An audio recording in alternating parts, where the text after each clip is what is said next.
O'zbekiston Respublikasining davlat tili haqidagi qonuni hamda o'zbek tilining davlat tili sifatidagi nufuzi va mavqeini oshirishga qaratilgan boshqa amaldagi me'yoriy huquqiy hujjatlar ijrosini ta'minlash, keng aholi qatlamida o'zbek tiliga nisbatan milliy g'urur va iftixor tuyg'ularini shakllantirish maqsadida Alisher Navoiy nomidagi Toshkent davlat o'zbek tili va adabiyoti universiteti huzuridagi davlat tilida ish yuritish asoslarini o'qitish va malaka oshirish markazi tashabbusi bilan tilbilik.uz platformasi yaratildi.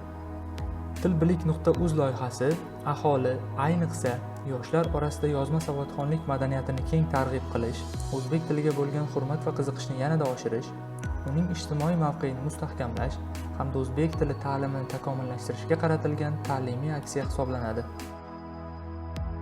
Platformada ro'yxatdan o'tish uchun eng avvalo kompyuteringiz yoki mobil qurilmangizdan ixtiyoriy brauzer oynasini ochasiz va uning qidiruv bo'limiga lotin alifbosida platformaning manzilini yozasiz. Shundan so'ng platformaning asosiy oynasi ochiladi. Asosiy oynaning o'ng tomon yuqori burchagida ro'yxatdan o'tish va kirish tugmasi mavjud.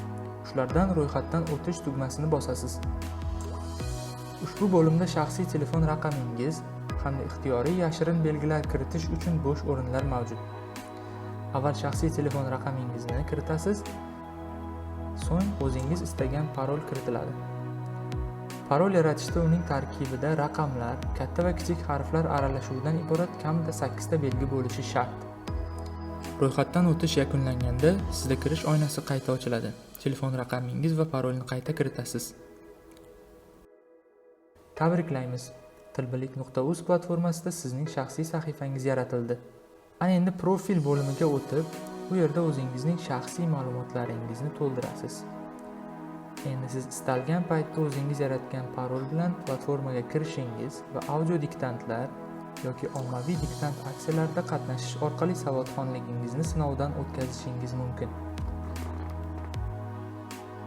Ommaviy diktant aksiyasida ishtirok etish yoki istalgan darajadagi diktantni yozish uchun asosiy sahifadagi diktantlar bo'limiga o'tasiz.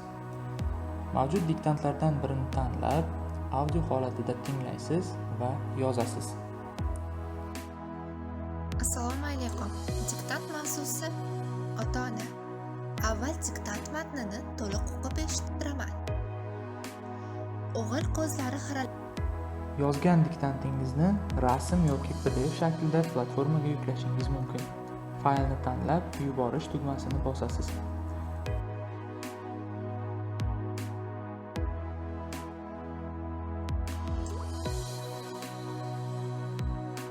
Diktantingiz yuborilganiga ishonch hosil qilish uchun profilingizga o'tasiz va u yerdan ko'rib chiqilayotgan diktantlar qismida sizning diktantingiz paydo bo'ladi.